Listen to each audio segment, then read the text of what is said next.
airstrike that killed 3 British aid workers among 7 who died in Gaza after the Israeli Defence Forces have admitted that they targeted 3 vehicles that belonged to an aid charity that had been giving out aid, World Central Kitchen in Gaza.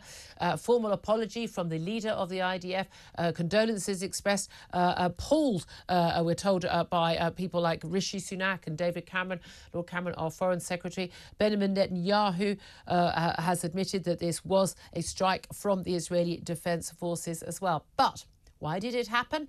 And what's going to happen next? Let's talk to an Israeli government spokesperson, and that is Avi Hyman. Good morning to you, Avi. Good morning, Julia. Thank you for joining us. There is no doubt at all this is a terrible, terrible tragedy for those who lost their lives, their families and friends and their colleagues, indeed, in this aid charity.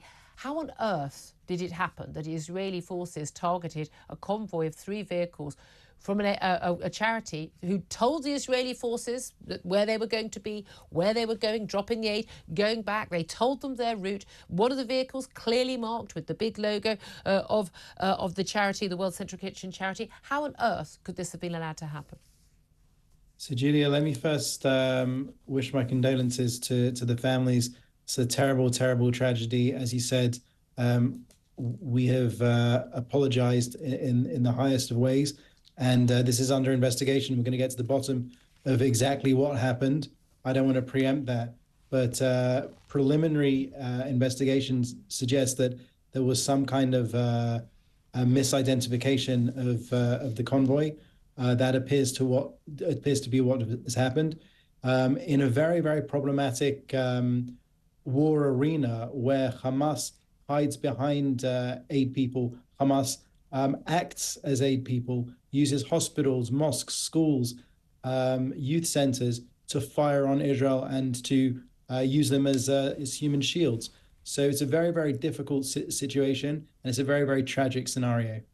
I think most of us who are sensible understand the difficulties of fighting a war and fighting a war against terrorists, as you say, who not just happily, deliberately use civilians as human shields and have used ambulances and aid vehicles before.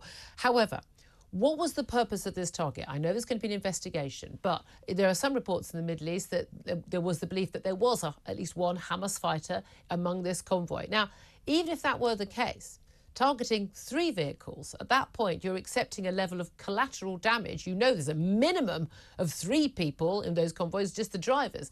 So even if there was a belief that there was a Hamas fighter, even a senior Hamas figure among those people in that convoy of vehicles, taking out all 3 vehicles, there would have been an acceptance that there are going to be innocent people who are going to die. Does that count as acceptable collateral damage in this war? No, I would not think so at all. In fact, Israel, when it comes to ratios of combatants, meaning terrorists versus accidental civilian deaths, Israel is currently, the Prime Minister said we're less than 1-to-1 ratio, which sounds awful. But when you think about in an average war, in any other comparative war, those numbers are 1-to-9. So it's a very, very difficult situation. You've got a terrorist organization that's embedded itself within a civilian population for over 16 years. They built a terror tunnel network twice the size of the London Underground. And we're having to weave through this. Now, this is definitely the exception to the rule. And it actually strengthens the rule. The fact that thousands and thousands of movements of humanitarian aid are happening all the time. And this accident happened, and it's awful.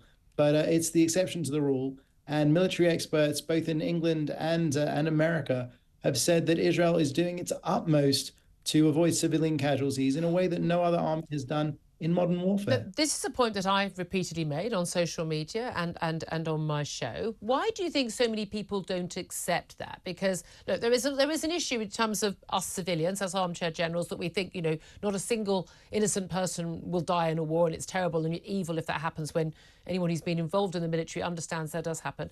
We're told again and again by many, military folk and legal experts that actually, some of these targets are legitimate targets because Hamas is using them and is known to be using them for human shields. And you basically can't allow Hamas just to sort of, okay, if they use everyone as a human shield, then we just can't attack them. And they can act with impunity.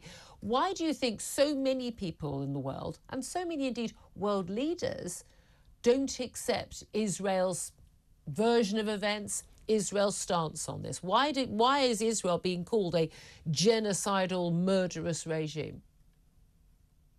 I don't want to go into the psyches of everyone in the world. What I can tell you is that we are committed to our war aims, and I believe that our closest allies, despite what happened yesterday, which was obviously a tragedy, our closest allies, be it Great Britain, be it the United States, stand with us shoulder to shoulder on the mission to destroy Hamas, to bring home the 134 hostages, men, women, children, babies being held, a crime against humanity, and to ensure that Gaza doesn't become a threat to us ever again. Now, what you have to remember is that we're surrounded by enemies. We're fighting a war on multiple fronts. It's not just Gaza.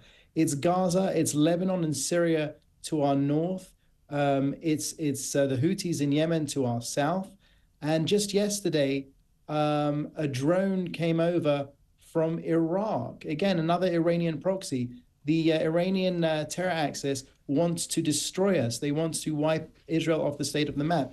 And as the Iranians say, they call Israel the small Satan and the West the great Satan. So they want to come for you next. So I don't understand why people would want to go to buy into the Hamas narrative, to buy into the Hamas numbers. What Hamas wants to do is they want maximum civilian casualties on both sides so that the war is stopped by pressure applied on Israel so that they can remain in power and do what they want to do, what they've said they'll do, which is perpetrate October 7th again and again and again. Mm-hmm. We can't allow that to happen, nor can Great Britain. Well, but we've had, condemnation from Rishi Sunak, from Joe Biden in America, Joe Biden, of course, being the leader of the most significant ally of Israel. How concerned is Israel about it's awful when we're talking about people who've died, the PR on this? How concerned are they about the risk also of arms shipments being limited and losing that, although it's already dissipating, diplomatic support from key allies like the US and the UK?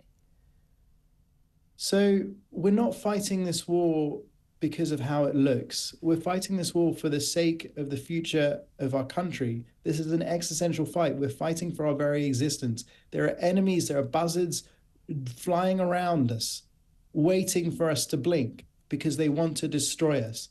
So to paraphrase Winston Churchill, if we need to, we'll go alone. We don't want to. We understand that values-wise, we stand on the same page as you. We understand that the people that perpetrated October 7th are the same have the same ideology than those people that perpetrated the 7th of the 7th in London. We understand that, to quote the former British Chief Rabbi, Rabbi Lord Jonathan Sacks, what starts with the Jews rarely ends with the Jews. We saw that Hamas came onto the world scene with suicide bombs blowing up buses all over Israel. And then we saw the scenes on October 7th, on the 7th of the 7th in London, when a red double-decker bus was blown up in the same way. So our war is your war in the sense that we need to win it. Really appreciate you joining us. Thank you. Avi Hyman, he's the government spokesman for Israel. Thank you for that.